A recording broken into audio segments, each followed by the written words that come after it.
सक्षमीकरणाचा मुद्दा हा मांडलेला आहे।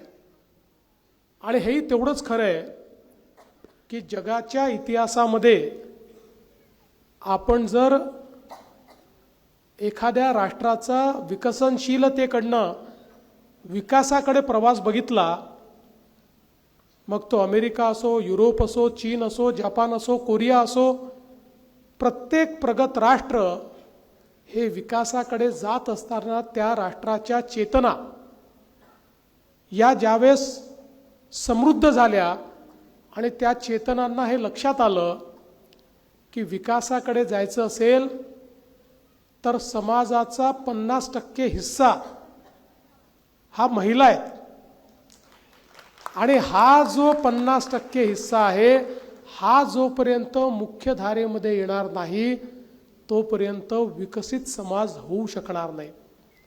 आणि म्हणून या सगळ्या देशांनी त्या काळामध्ये आपल्या अर्थव्यवस्थेचा भाग हा महिलांना बनवलं। आपल्या अर्थव्यवस्थेचं दुसरं चाक कार्यान्वित केलं आणि त्यामुळे अर्थव्यवस्थेला गती मिळाली।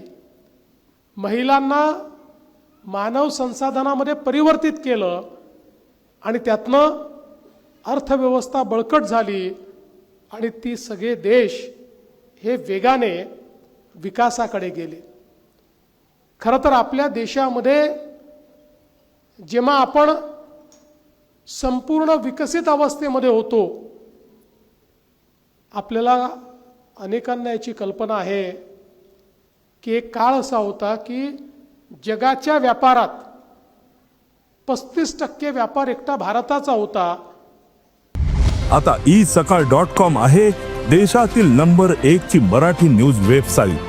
प्रत्येक अपडेटसाठी isakal.com ला नक्की भेट द्या।